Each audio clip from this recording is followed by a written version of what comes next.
Hey everyone, before we dive into this wild story, please hit that subscribe button to join the channel and stay updated.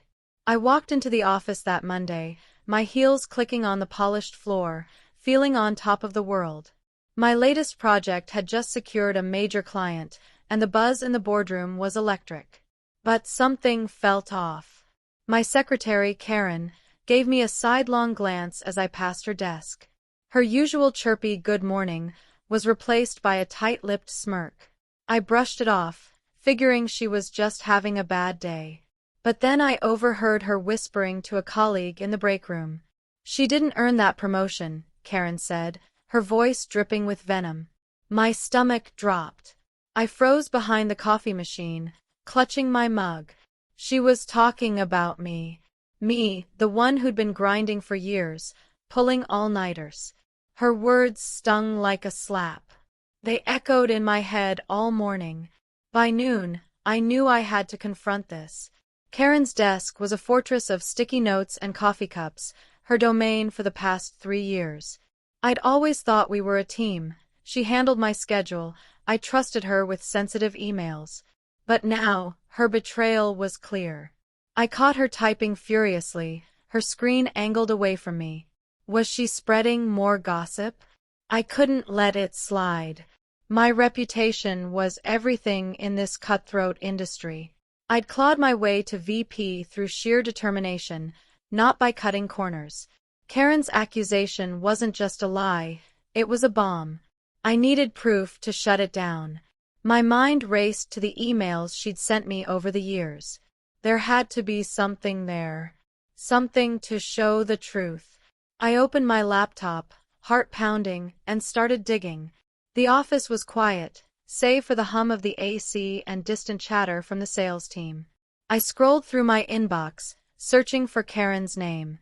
Hundreds of emails popped up, schedules, reminders, mundane updates. But then I found it, an email from last year, sent to me and the CEO. "You owe me for covering your late reports," it read. My jaw clenched. She'd been throwing shade even then, implying I was slacking. Another email, 6 months ago, was worse. "I fixed your presentation." Again. The tone was smug, like she was the real power behind my success. These weren't just messages, they were ammunition. I saved them all to a folder. Lunch was in an hour. I'd make my move then. I couldn't focus on my work. Every time I looked at Karen, I saw her smug grin from that morning. She was typing again, probably chatting with someone about me. The rumor she'd started wasn't just office gossip. It could ruin me. Clients don't trust a VP with a tainted reputation. I imagined the whispers spreading, my colleagues questioning every deal I'd closed. I'd worked too hard for this. My fingers hovered over the keyboard, drafting a plan. I'd confront her at lunch, publicly but calmly. No shouting, no drama, just the cold, hard truth. I printed the emails, each one a piece of her betrayal. The printer whirred, spitting out my evidence. I was ready. The lunchroom was packed when I walked in, the smell of microwaved leftovers filling the air. Karen sat with her usual clique, laughing like nothing was wrong. My heart raced, but I kept my cool. I clutched the printed emails in a manila folder, my secret weapon. Everyone was watching, or so it felt. Colleagues, interns, even the janitor. I took a deep breath and approached her table.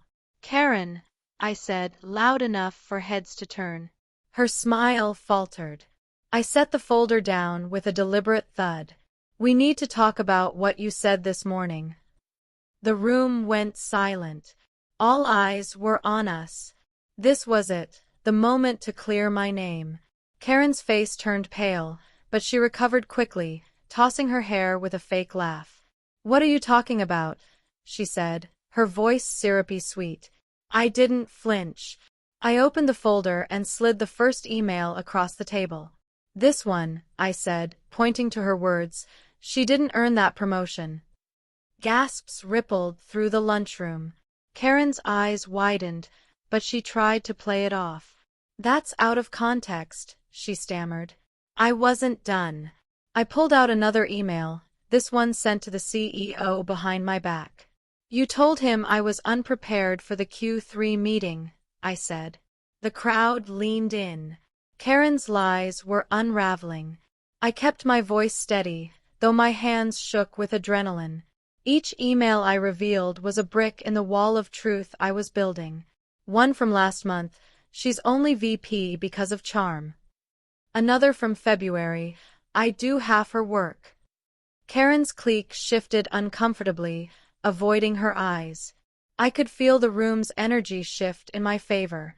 These weren't just emails, they were proof of her sabotage. I'd trusted her, and she'd been undermining me for years. You spread a rumor I slept my way to the top, I said, locking eyes with her. Karen opened her mouth, but no words came out. The lunchroom was a courtroom, and I was winning. Someone coughed, breaking the tension, but I didn't break eye contact with Karen.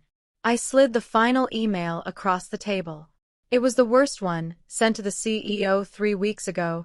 She's not leadership material. I let the words hang in the air. Karen's face was beet red now, her confidence gone. You wrote this, I said, my voice calm but firm. The lunchroom was so quiet I could hear the clock tick. My colleagues were stunned, some nodding in my direction. I'd exposed her without raising my voice. The emails spoke for themselves. Karen's rumor was dead. I defended my reputation with facts.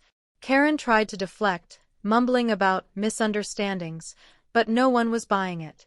I stood tall, the folder empty now, every email laid bare. I earned my position, I said, addressing the room. Every late night, every closed deal, that was me.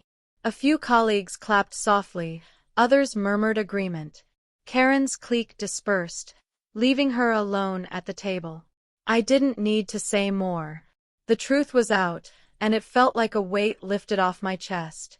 I turned to leave, but not before dropping one last line.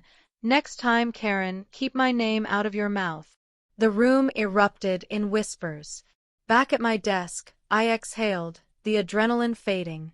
My inbox was already buzzing with supportive emails from colleagues. Word of the lunchroom showdown had spread fast. I'd taken a risk, confronting her publicly, but it paid off. My reputation was intact, maybe even stronger. Karen's desk was empty. She'd left early, probably humiliated. I didn't feel sorry for her. She tried to tear me down, and I'd fought back with evidence. The emails were my armor, my proof of innocence. I saved them to a secure drive, just in case. This wasn't over, but I'd won the first battle. The office felt different now. Mine again.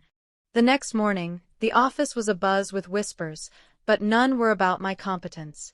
Colleagues stopped by my desk, offering quiet support. You handled that like a pro, one said.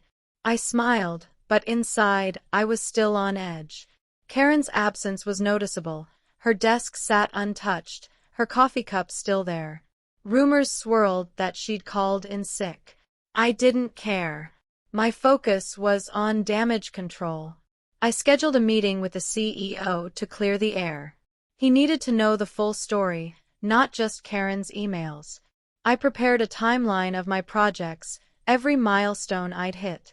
This wasn't just about Karen, it was about securing my future here. The CEO's office was all glass and steel, intimidating as ever. I walked in, my folder of emails in hand, ready to lay it all out. He listened as I explained Karen's rumor and my lunchroom response. His face was unreadable, but he nodded as I showed him the emails. She sent these to you, I said, pointing to her snide remarks. He leaned back, steepling his fingers. This is serious, he said finally. I pushed forward, showing him my project timeline. This is my work, I said. Not hers, not anyone's. He promised to investigate Karen's conduct. I left feeling lighter, but not naive.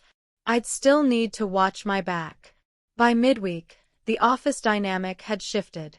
Karen returned, but she kept her head down, avoiding me. Colleagues who'd once been chummy with her now gave her the cold shoulder. My lunchroom stunt had flipped the script. I wasn't just the VP anymore, I was the one who'd stood up to gossip and won. But I wasn't complacent. I started documenting everything. Meetings, emails, even casual chats. Karen's betrayal had taught me to trust no one.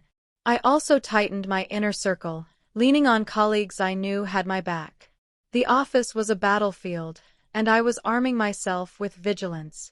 Karen's performance started slipping, or maybe it was just more obvious now. She missed deadlines, fumbled schedules. I didn't call her out. I didn't need to. Her own actions were digging her grave. Meanwhile, I doubled down on my work, landing another client by Thursday.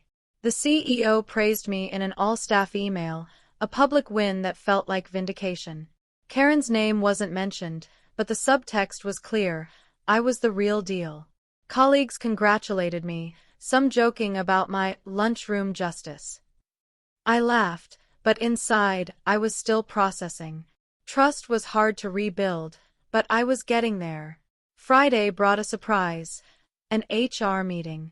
Karen was there, looking small in her chair. The HR rep laid out her violations, spreading false rumors, unprofessional conduct. The emails I'd shown were front and center. Karen tried to spin it, claiming she was just venting, but HR wasn't having it. They issued her a formal warning. I stayed quiet, letting the evidence speak. As we left, Karen shot me a glare, but I didn't flinch. I'd played by the rules and won.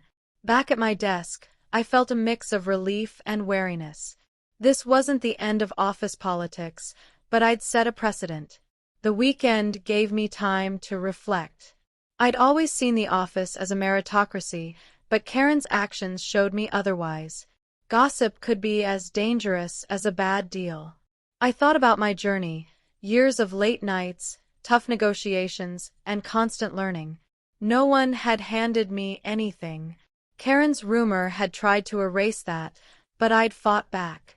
The emails were my lifeline, proof of my grind. I realized I needed to keep better records, maybe even a mentor to navigate this world. The office wasn't just about work, it was about strategy. I was learning fast. Monday rolled around, and the office felt calmer, like the storm had passed. Karen was still there, but her influence was gone.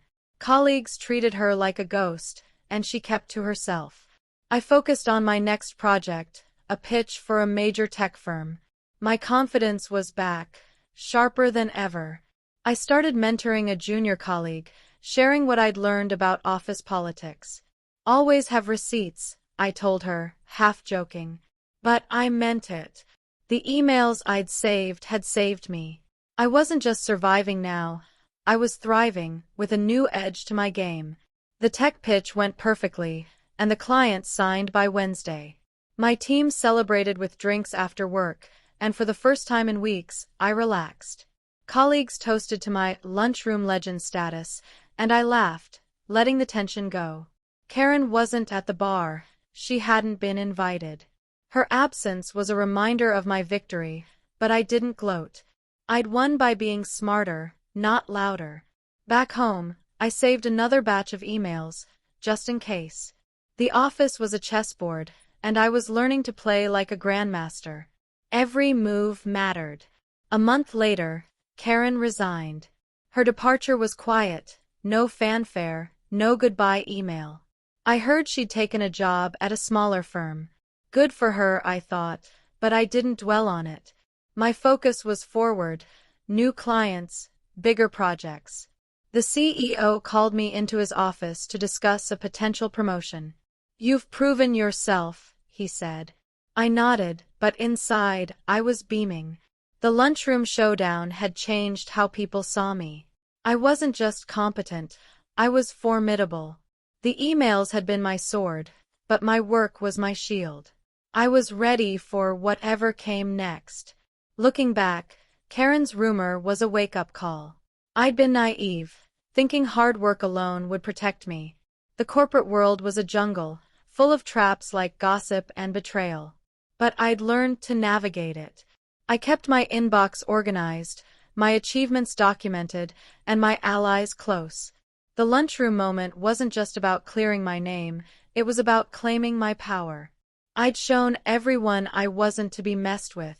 Karen had underestimated me, and that was her mistake. I wouldn't make the same one. My career was mine to defend, and I was ready.